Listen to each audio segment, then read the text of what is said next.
Right, 90 days. 90 days complete. Fucking chair. There we go.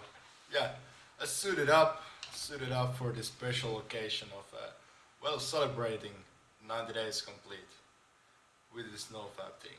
Just, when I started this thing, I didn't know what I would get myself into. And now I know. Now I sure do know what I got myself into, and I'm really just, this has been the best thing I've ever done. And yet also at the most painful one as well, because of all the insomnia and flatlines and so on. But at the same time, it's also been a really great experience for me to get myself motivated in doing self-development big time. I mean, reading all these books about self-development.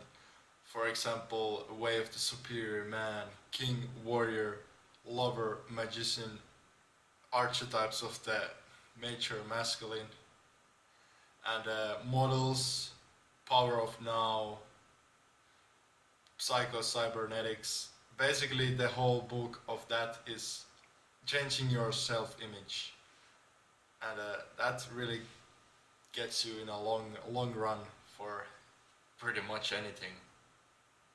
Then there's the Man's Search for Meaning, another great book for self-development. Next, I need to get into Napoleon Hill's Think and Grow Rich, and many other books. But reading these books, doing these cold showers, meditating daily, exercising daily, doing daily push-ups and so on, and on top of that doing my strong lifts workouts. Just really great way just to, once you get rid of the porn, that actually, that's the most demotivating thing. There is so much studies done on that, and doing this for 90 days, I've come to realize that exactly right there is the reason for so much procrastination and so on. Doing this for 90 days, it's just, and this is not by no means the end. This is a milestone, a big milestone that's achieved, and now I'm just gonna continue going further and further with this thing. And I've been thankful for being able to share the first 80 days with this journey with you, but the last 10 days I've been just pretty much on my own, because I realized something. Making these videos daily actually contributed to the fact why I was not able to sleep, because when I got to sleep I was constantly thinking what I would say in the next video and so on. And I don't know, but for some reason I just had to just completely stop doing that. And these past 10 days I've been sleeping really great. At some point I will probably continue making these videos. Probably maybe weekly or something, I don't know. But yeah, the whole point of this was just to record the journey of mine with this NoFap. And I think it was pretty successful. Started up early, went there pretty much daily, and then slowly just started weighing myself off from making them daily, but at the same time still continuing and being motivated to do this thing, even though not doing them videos daily. But they gave me a motivation, but at some point I just realized that it's not actually necessary, and it's actually pretty harmful for me. But at the same time I kind of felt bad for not being able to do them daily, because I know some people are inspired from these videos, which is great to hear. But yeah, it's just I've shared so much on this, and shared the things which have helped me, and so they can hopefully help you. And I realized something actually last night as I was reading the King, Warrior, Lover, Magician, Archetypes of the Mature Masculine. I realized that porn actually is the greatest form of patriarchy, and in a moment I'm gonna get into that. But now I'm just gonna read the introduction to King, Warrior, Magician, Lover, Rediscovering the Archetypes of the Mature Masculine by Robert Moore and Douglas Gillette. Okay, here we go. Introduction. During Bill Moyer's recent interview with the poet Robert Bly, A Gathering of Man, a young man asked the question, "Where are the initiated men of power today?" We have written this book in order to answer this question, which is on the minds of both men and women. In the late 20th century, we face a crisis in the masculine identity of vast proportions. Increasingly, observers of the contemporary scene, sociologists, anthropologists, and depth psychologists, are discovering the devastating dimensions of this phenomenon, which affects each of us personally as much as it affects our society as a whole.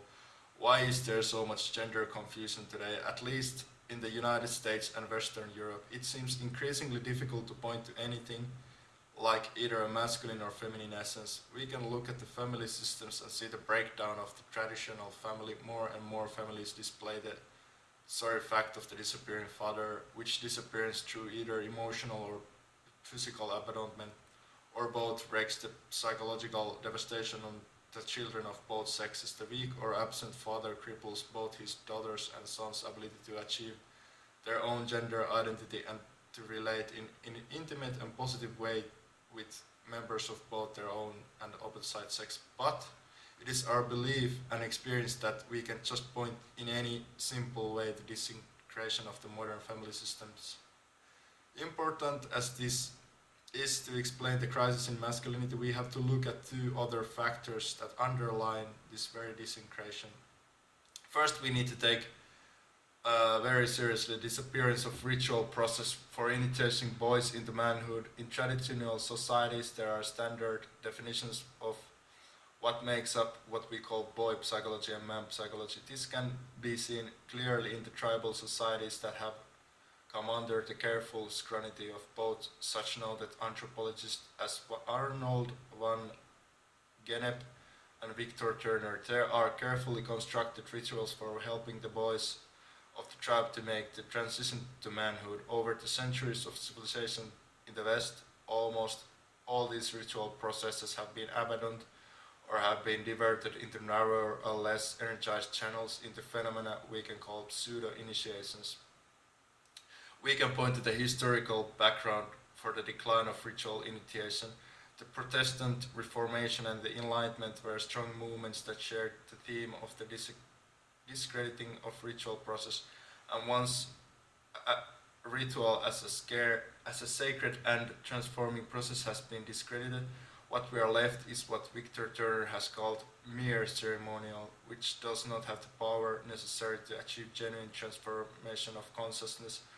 By disconnecting from ritual, we have done away with the processes by which both men and women have achieved their gender identity in deep, mature, and life-enhancing way. What happens to society if the ritual processes by which these are formed become discredited? In the case of men, there are many who either had no initiation into manhood or who had pseudo-initiations that failed to evoke the needed transition into adulthood. We get the dominance of boy psychology. Boy psychology is everywhere around us and its marks are easy to see. Among them are abusive and violent acting out behaviors against others, both men and women, passivity and weakness, the inability to act effectively and creatively in one's own life and to engender life and creativity in others, both men and women, and often an oscillation between the two, abuse slash weakness slash abuse weakness, along with the breakdown of meaningful ritual process for masculine initiation. A second factor seems to be contributing to the dissolution of the major masculine identity. This factor, shown us by one strain of feminist critique, is called patriarchy. Patriarchy is the social and cultural organization that has ruled our Western world and the much of the rest of the globe for at least the second millennium BCE to the present. Feminists have seen how male dominance in the patriarchy has been oppressive and abusive of the feminine, of both the so-called feminine characteristics and virtuous and actual women themselves. In their radical critique of patriarchy, some feminists conclude that masculinity in its roots is essentially abusive and that connection with eros, with love, relatedness, and gentleness comes only from the feminine side of the human equation. As useful as some of these insights have been to the cause of both feminine and masculine liberation from patriarchal stereotypes, We believe there are serious problems with this perspective. In our view, patriarchy is not the expression of deep and rooted masculinity, for truly deep and rooted masculinity is not abusive. Patriarchy is the expression of immature masculine, it's the expression of boy psychology, and in part of the shadow or crazy side of the masculinity, it expresses the stunted masculine fixated at immature levels. Patriarchy, in our view, is an attack on masculinity in its fullness as well as femininity in its fullness. Those caught up in the structures and dynamics of patriarchy seek to dominate not only women but men as well. Patriarchy is based on the fear of boys, on the fear that boys fear the immature masculine fears of women, to be sure, but also fear of men. Boys fear women, but they also fear real men. The patriarchal man does not welcome the full masculine development of his sons or his male subordinates any more than he welcomes the full development of his daughters or his female employees. This is the story of the superior at the office who can stand it that we are as good as we are. How often are we envied, hated, and attacked in direct and passive-aggressive ways to even as we seek to unfold who we really are in our beauty, maturity, creativity, and generativity. The more beautiful, competent, and creative we become, the more we seem to invite the hostility of our superiors or even of our peers. What we are really being attacked by is the immaturity in human beings who are terrified of our advances on the road towards masculine or feminine fullness of being.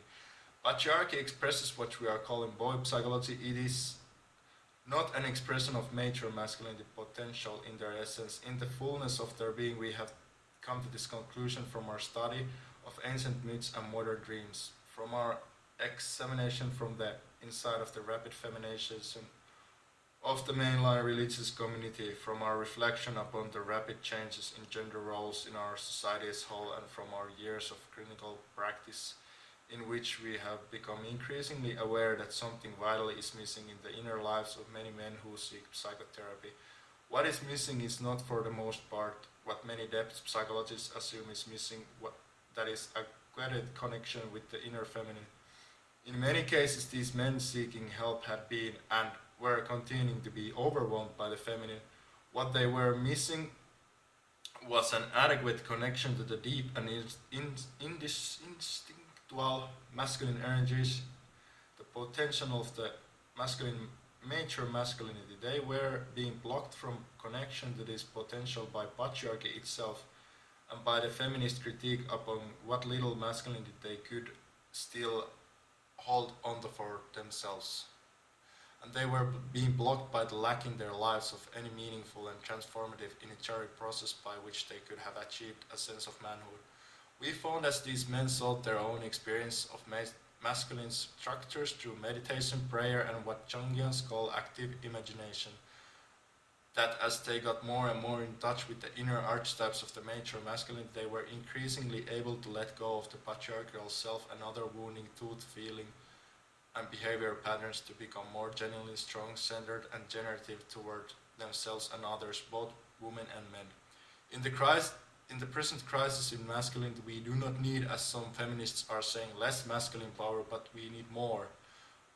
We need more of the mature masculine. We need more of the man psychology. We need to develop a sense of calmness about masculine power, so we don't have to act out dominating this empowering behavior toward others. There is too much slandering and wounding of both the masculine and feminine in the patriarchy, as well as in the feminist reaction against patriarchy. The feminist critique, when it's not wise enough, actually further wounds an already besieged authentic masculinity. It may be that, in truth, there never has been a time yet in human history when mature masculinity or mature femininity was really in ascendancy. We can't be sure of that. What we can be sure of is that mature masculinity is not in the ascendant today. We need to learn to love and to be loved by the mature masculine. We need to learn to celebrate authentic masculine power and potential, not only for the sake of our own personal well-being as men and for our relationships with others, but also because the crisis in mature masculinity feeds into the global crisis of survival we face as species. Our dangerous and unstable world urgently needs mature men and mature women if our race is to go go on at all into the future, because there is little or no ritual processes in our society capable of boosting us from broad psychology into man psychology. We each must go on around with each other's help and support to the deep sources of masculine energy potentials that lie within us. We must find a way of connecting with these sources of empowerment. This book, we hope, will contribute to our successful accomplishment of this vital task. And that right there, when you think of that, that actually, and when I think of that for being through these 90 days, I realized that actually porn, when you think of it, it's really wounding for the masculinity. There are so many studies done on that, so much information done on that. It's just but going through these 90 days with this thing, I've come to realize that exactly right there is the problem. And someone also made a really great post on NoFap Reddit, how NoFap will help you to become the strongest version of yourself. Basically, which is what I've been thinking all along as well with this, and I've realized it now for going through these 90 days. And I recommend anyone who's wanting to start this thing but doesn't know if it's worth it, trust me, it's fucking worth it. And first, it might be really difficult and tough for you to go on this thing, but soon you will get just more and more into this thing, and it will actually become a little bit easier, but it's never easy. It's never easy, and in fact, for me, at these 90 days, I still have struggles with this thing, and it's just natural. If you've been doing this for a long time, it's obvious that you're gonna struggle with this for a long time. But going back actually doesn't solve anything. It doesn't solve anything. Actually, doing this for 90 days, it's just, I feel so free. So free already. I cannot even begin to imagine how I will feel after the next 90 days, which I will go on from now on. I don't plan on going back ever, because I'm now at the point of my life where I understand that thing that has actually held me back so much from reading all these helpful books. For example, this King Warrior Magician Lover. I cannot praise this book enough because it's just so fucking amazing. It's just so simply amazing book, and I recommend you to, because it really cracks into every psychological problem that there is, and it's because of this, because you don't understand how these archetypes work, and once you do, you can begin to just work around those problems. And for example, porn addiction, it's the lover side when it's in disharmony. It's the addicted lover, that right there. And it's just but yeah, I think that's the video. I've been rambling long enough about this, but yeah, 90 days, here's my report. Got a bit long, but yeah, here we go. 90 days. Thanks for watching, and remember, whatever you do, shut